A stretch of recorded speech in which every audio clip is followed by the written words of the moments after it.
La nouvelle a éclaté comme une détonation dans un silence que l'on croyait définitif. Après plus de 40 ans de mutisme, Bianca Jagger, icône des années 1970 et ex-épouse de Mick Jagger, a pris la parole pour dévoiler un secret longtemps enfoui. Dans une interview accordée à un média international, elle a confessé que la véritable raison de son divorce avec le leader charismatique des Rolling Stones n'était pas uniquement l'infidélité notoire de ce dernier, mais bien ses propres liaisons multiples, entretenues avec plusieurs hommes durant leur mariage. Cette révélation, inattendue et brutale, a sidéré le public, tant elle vient contredire l'image soigneusement entretenue d'une femme victime, trahie par l'excès et la frivolité de son mari. Pendant des décennies, l'histoire officielle avait semblé immuable. Mick Jagger, rockstar au charme indomptable, était présenté comme le coupable principal de l'échec de leur union. Ses innombrables conquêtes, ses excès de soirées décadentes, son incapacité à se satisfaire d'un seul amour, avaient façonné une légende sombre mais cohérente. Bianca, au contraire, incarnait la beauté blessée, la muse trahie, celle qui portait dignement les cicatrices d'un mariage impossible. Or, l'aveu qu'elle vient de livrer renverse totalement ce récit. Loin d'avoir été uniquement victime, elle fut également actrice de cette déchirure. Cet aveu, par sa sincérité désarmante, provoque un vertige.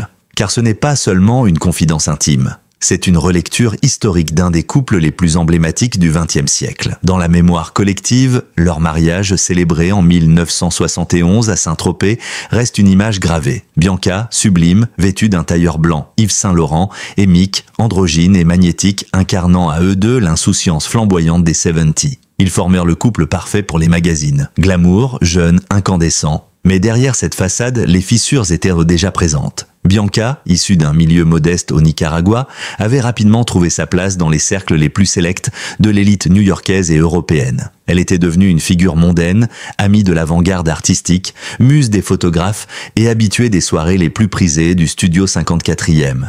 La proximité constante avec les mondains, les artistes et les puissants de l'époque l'avait exposée à un univers où la fidélité n'était qu'une convention fragile. Dans ce monde en perpétuelle effervescence, l'exclusivité amoureuse semblait presque obsolète, tant chacun vivait dans un mélange de désirs et de tentations permanentes. Mick Jagger, de son côté, était déjà un mythe vivant. Sa carrière avec les Rolling Stones battait son plein, et son aura attirait autour de lui une nuée de femmes fascinées par le magnétisme de l'artiste. Ses infidélités était presque devenue publique, une sorte de prolongement de son image sulfureuse. Pourtant, ce que l'on ignorait, c'est que Bianca elle-même avait trouvé refuge, ou excitation, dans des bras multiples. Elle confie aujourd'hui que ces liaisons étaient autant des échappatoires que des actes de rébellion contre une vie conjugale où elle se sentait enfermée. Sa confession ne cherche pas à se justifier, mais à éclairer. Elle reconnaît ses erreurs, sans détour, comme pour libérer une parole restée trop longtemps muselée. « J'ai aimé Mick, mais j'ai aussi aimé d'autres hommes », aurait-elle déclaré dans un extrait de l'entretien. Une phrase simple mais lourde de sens qui brise des décennies de spéculation. Car ce n'est plus seulement l'image d'un mariage miné par l'égocentrisme d'une rockstar. C'est l'histoire d'un couple brisé par deux êtres incapables de résister aux sollicitations permanentes d'un univers où l'excès était la norme. Ce qui choque le plus dans cet aveu, c'est la brutalité de son timing. Pourquoi parler aujourd'hui ? Pourquoi briser ce silence précisément maintenant, à une époque où Mick Jagger, toujours actif sur scène, incarne une longévité artistique rare ? Bianca n'explique pas tout, mais laisse entendre qu'il s'agit d'une volonté de vérité. Après des années consacrées à son militantisme pour les droits humains, elle estime qu'il est temps de se montrer transparente également sur son parcours intime. Comme si la sincérité devait être totale, dans la sphère publique comme dans le domaine privé. La surprise vient aussi du contraste avec l'image qu'elle avait soigneusement cultivée après leur séparation. Dans l'opinion, Bianca était devenue une figure digne, réinventée dans le combat, une femme qui avait su tourner la page pour se consacrer à des causes universelles. La voir revenir sur le devant de la scène avec un aveu aussi intime déstabilise. C'est comme si une statue de marbre se fissurait soudain, pour révéler une humanité fragile, pleine de contradictions. Les premiers échos médiatiques y traduisent de bien cette sidération collective. Certains saluent le courage d'une parole tardive mais authentique. D'autres y voient une provocation inutile, une tentative de se replacer au cœur de l'actualité. Mais une chose est certaine, en l'espace de quelques minutes, Bianca Jagger a réussi ce que peu de confidences parviennent à accomplir, bouleverser l'histoire que nous pensions connaître et nous forcer à reconsidérer une légende qui semblait gravée dans la pierre. Lorsque Mick Jagger et Bianca Pérez Mora Macias se marient le 12 mai 1971 à Saint-Tropez, c'est un événement qui dépasse de loin le cadre privé. Ce mariage, célébré dans l'église de Saint-Tropez, devient immédiatement un symbole. Les images de cette union font le tour du monde. Lui, leader charismatique des Rolling Stones, alors âgé de 28 ans, et elle, jeune étudiante en sciences politiques d'origine nicaraguayenne, vêtue d'un tailleur blanc signé Yves Saint-Laurent, sans rien en dessous, audacieuse et sublime. Cette tenue, devenue iconique, incarne à elle seule l'esprit d'une époque. Liberté, provocation, élégance décadente. Ce jour-là, l'union de Mick et Bianca ne se contente pas de sceller un amour, elle consacre l'un des couples les plus glamour des années 70. Mais derrière le faste et les sourires, captés par les photographes, les fissures existent déjà. Le mariage n'est pas seulement la rencontre de deux individus, mais la collision de deux univers. Mick Jagger, star planétaire, est alors au sommet de sa carrière. La tournée des Rolling Stones attire des foules immenses, et la vie du groupe se nourrit d'excès. Fêtes interminables, drogues omniprésentes, conquêtes féminines à répétition. Bianca, quant à elle, découvre brutalement l'envers du décor, elle qui rêvait de s'engager dans une carrière intellectuelle ou diplomatique. Très vite, elle est projetée dans un rôle qu'elle n'avait pas prévu, celui d'une muse mondaine, adulée pour son élégance mais prisonnière d'un monde où tout est apparence. L'arrivée de leur fille Jade, née le 21 octobre 1971, aurait pu être une stabilisation. Pour Mick, c'est son premier enfant légitime, même si, parallèlement, il a déjà des liaisons multiples qui alimentent les rumeurs. Pour Bianca, la maternité est une source de bonheur, mais aussi une responsabilité qui la confronte à la solitude. Tandis que son mari enchaîne les concerts et les fêtes, elle se retrouve à jongler entre son rôle de mère et celui de femme exposée aux critiques incessantes des tabloïds. La vie du couple devient rapidement un spectacle permanent. Chaque sortie publique est scrutée, chaque détail analysé, les soirées passées au Studio 54 à New York, les apparitions au bras des plus grands artistes et designers de l'époque, Andy Warhol, Halston, Lisa, Minnelli, Diana Vreeland, nourrissent une légende mais accentuent aussi les tensions. Le couple semble incarner une modernité éclatante, mais derrière l'image dorée, le lien conjugal se fragilise. Bianca, tout en jouant le rôle de première dame du rock, souffre du rythme effréné imposé par Mick. De son côté, ce dernier semble incapable de renoncer à ses conquêtes, comme si la fidélité était incompatible avec son statut de rockstar. L'aveu récent de Bianca, affirmant qu'elle-même avait eu plusieurs liaisons, éclaire d'une lumière nouvelle cette période. Car jusque-là, la narration dominante voulait que le mariage ait sombré uniquement à cause des infidélités de Mick. On la voyait comme la femme trompée, dignement résignée. Or, elle révèle aujourd'hui qu'elle n'a pas seulement subi cette dynamique, elle y a participé activement. Ses propres aventures, menées en parallèle, montrent que ce couple était pris dans une spirale d'excès où les deux partenaires, chacun à leur manière, cherchaient ailleurs ce que leur relation ne leur donnait plus. Cela ne signifie pas pour autant que leur histoire ait été dénuée d'amour. Bianca ne cesse de répéter qu'elle a aimé Mick profondément et que leur mariage a été marqué par des moments d'une intensité rare. Mais cet amour était aussi miné par la célébrité, la pression médiatique et les contradictions de leur époque. Les années 1970 sont celles de la libération sexuelle, de l'expérimentation, de la remise en cause des conventions bourgeoises. Dans ce contexte, l'idée d'exclusivité conjugale semble presque archaïque pour certains. Mick et Bianca, pris dans cette tornade culturelle, se sont brûlés à ce feu de liberté qu'ils contribuaient eux-mêmes à alimenter. Le divorce, prononcé officiellement en 1978, n'a pas mis fin au mythe. Au contraire, il a contribué à façonner la légende du couple. On continuait de les associer à travers des photos, des souvenirs, des anecdotes. Leurs chemins personnels, eux, se sont éloignés. Mick a poursuivi sa carrière phénoménale, multipliant les conquêtes et les enfants, tandis que Bianca s'est réinventée, d'abord dans les cercles mondains, puis dans le militantisme. Pourtant, ce mariage de seulement 7 ans reste, dans l'imaginaire collectif, l'un des plus marquants de la culture rock. Avec la révélation récente de Bianca, la perception change. Ce que l'on considérait comme une tragédie unilatérale se transforme en un drame partagé. Les fractures du couple mythique apparaissent non pas comme la faute exclusive d'un homme insatiable, mais comme le résultat d'un système où deux êtres, chacun à sa manière, se sont perdus dans l'excès. C'est peut-être là ce qui choque et fascine en même temps. La démonstration que même les amours les plus iconiques sont fragiles, faillibles, et que la vérité, lorsqu'elle est enfin dévoilée, peut redessiner le passé d'une manière inattendue. Lorsque Bianca Jagger a pris la parole pour révéler que son mariage avec Mick Jagger avait sombré à cause de ses propres liaisons, le monde médiatique s'est immédiatement enflammé. Il ne s'agissait pas d'une confession banale, c'était un séisme culturel car ce couple appartient à la mémoire collective. On croyait déjà tout savoir de leur histoire. On pensait que les multiples infidélités de Mick Jagger, étalées au grand jour depuis des décennies, avaient suffi à expliquer la fin de cette union. Et voilà que la voix, longtemps silencieuse de Bianca, vient brouiller les cartes, renverser les récits établis et exposer une vérité bien plus complexe. Les réactions furent immédiates. Dans les rédactions des grands quotidiens, comme dans les pages People, l'annonce fit l'effet d'une bombe. Les journalistes s'empressèrent de retracer la chronologie du couple, de ressortir les archives, les photos des années 1970, les unes des magazines qui avaient immortalisé leur mariage, leurs apparitions au Studio 54, leurs vacances en Méditerranée. Chaque image prenait désormais une signification nouvelle.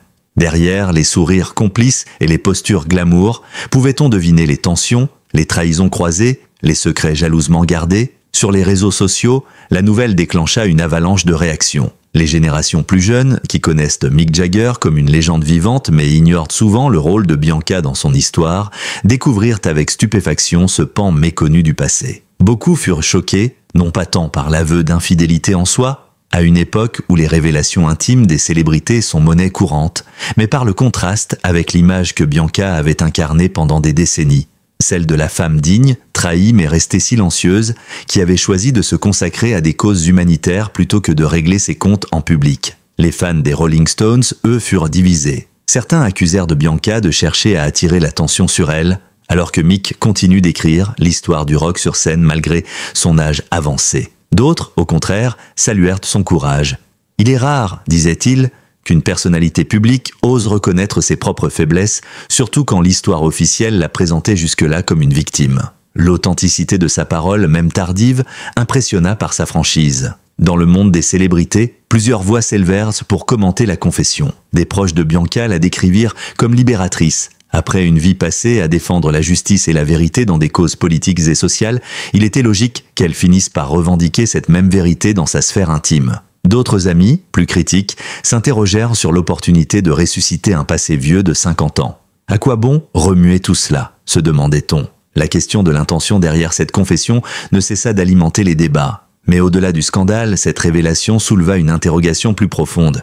Qu'attendons-nous réellement de nos icônes ? Devons-nous les enfermer dans une image figée, rassurante ou immuable, ou acceptons-nous qu'elles soient assez traversées par les mêmes contradictions que chacun d'entre nous? Bianca Jagger, en avouant ses propres manquements, brisa l'illusion d'un récit manichéen, celui de la femme blessée par un mari infidèle, pour introduire une nuance, une zone grise qui dérange. Elle rappela ainsi que l'histoire des couples, même les plus mythiques, n'est jamais simple, et que la vérité se cache souvent dans des zones d'ombre longtemps inavouées. La portée de cette révélation dépasse donc la simple curiosité people. Elle interroge notre rapport à la mémoire, au mythe et à la vérité. Dans le cas de Mick et Bianca, la légende avait figé les rôles. Lui, le séducteur insatiable, elle, la femme trahie. Or, cette confession tardive recompose le tableau. Les responsabilités étaient départagées, la fragilité venait des deux côtés. Le public se retrouve alors face à une histoire plus humaine, moins romancée, mais aussi plus dérangeante car elle remet en cause le confort des récits que nous croyions connaître.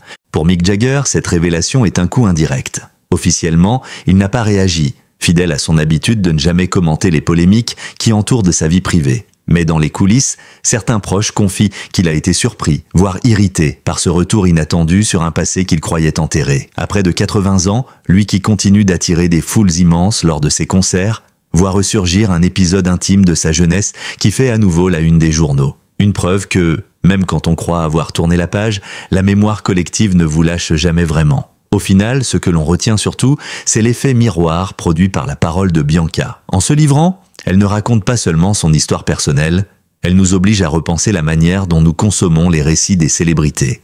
Derrière chaque légende se cachent des contradictions, des vérités incomplètes, des silences pesants. Et parfois, il suffit d'une phrase prononcée après des décennies pour que tout le récit se réorganise et que la légende devienne enfin une histoire d'êtres humains. Réduire Bianca Jagger à son statut d'ex-épouse d'une rockstar serait ignorer la richesse et la complexité d'une trajectoire unique. Si elle a marqué l'imaginaire collectif dans les années 1970 comme muse élégante et mondaine, sa vie après le divorce avec Mick Jagger a pris un tout autre chemin. Elle a su transformer son image de célébrité glamour en celle d'une militante respectée sur la scène internationale. Ce basculement est essentiel pour comprendre pourquoi sa parole d'aujourd'hui pèse autant. L'aveu intime qu'elle vient de livrer ne peut être dissocié de la figure publique qu'elle est devenue. Dès la fin des années 1970, alors que Mick multipliait les tournées et que leur divorce devenait officiel, Bianca choisit de s'éloigner progressivement de l'univers du rock et de ses excès. Elle était déjà connue dans les cercles artistiques new-yorkais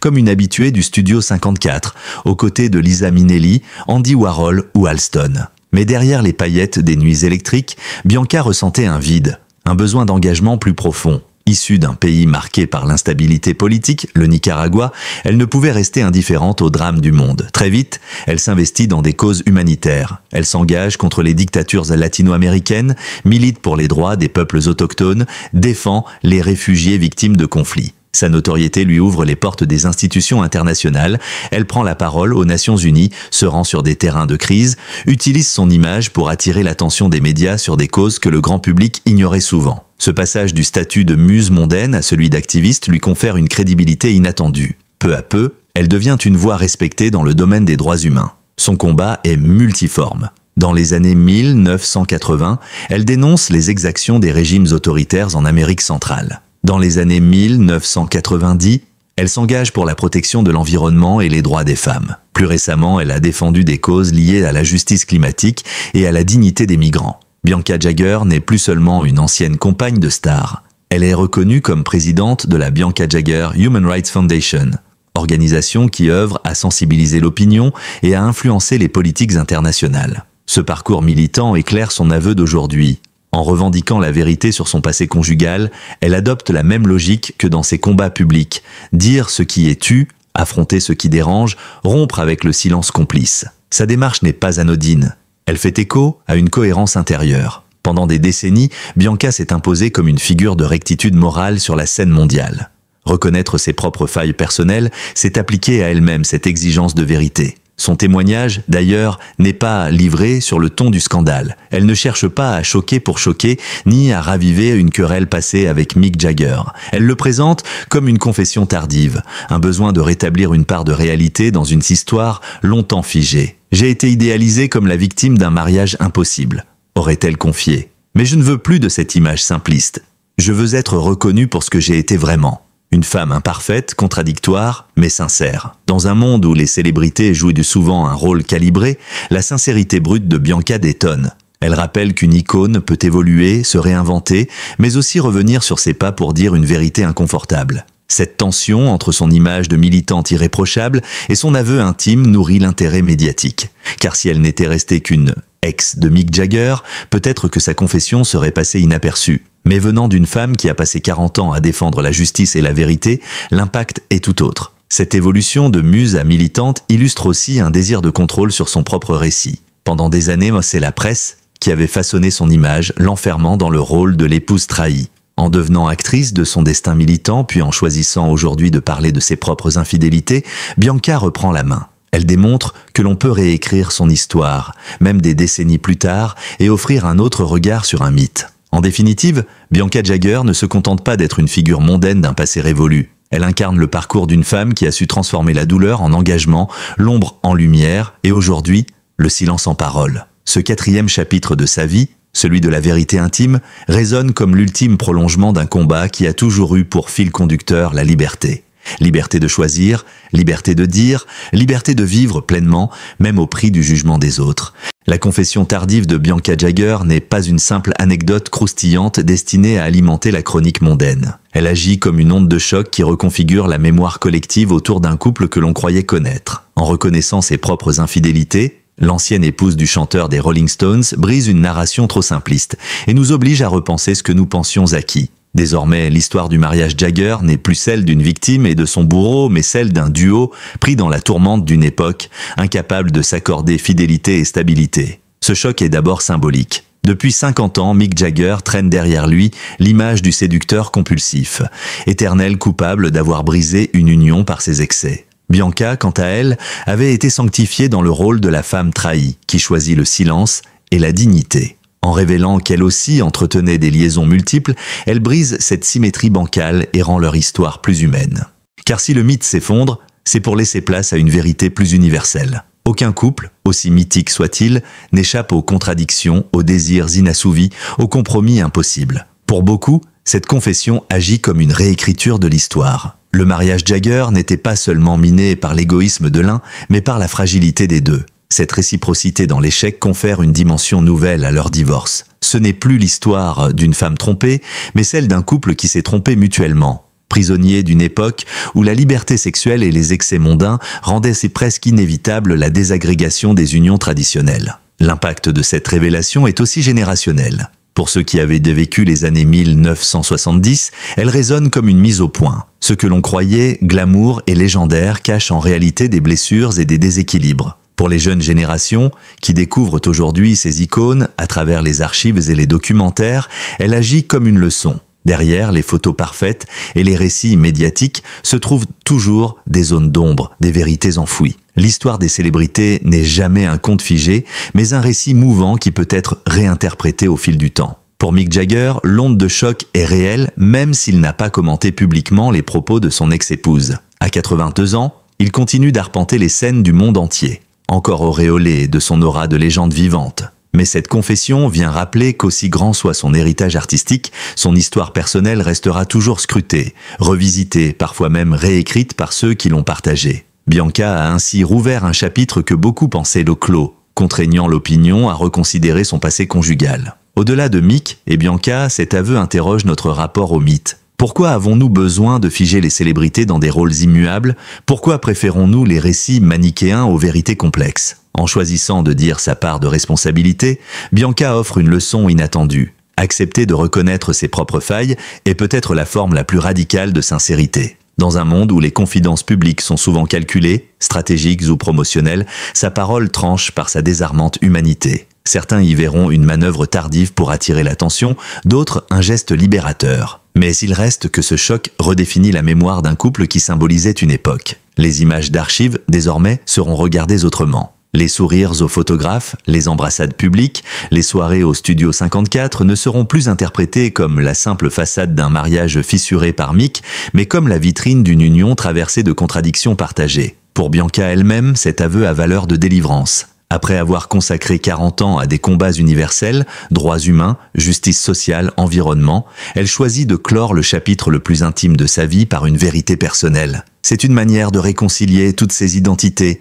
l'icône, glamour, la muse des années 70, la militante intransigeante, et aujourd'hui la femme qui ose reconnaître ses propres erreurs. En cela, son geste s'inscrit dans une continuité, celle d'une quête de vérité, qu'elle soit publique ou privée. Ce qui restera, au-delà du scandale, c'est le sentiment d'avoir assisté à une déconstruction. Le mythe s'est fissuré, mais il a gagné en profondeur. Bianca et Mick ne sont plus figés dans des rôles caricaturaux, ils apparaissent enfin comme des êtres humains, faillibles, traversés de passions et de contradictions. Et peut-être est-ce là la véritable leçon, derrière la légende dorée du rock'n'roll, il n'y a pas des dieux intouchables, mais des hommes et des femmes pris dans les mêmes tourments que nous tous.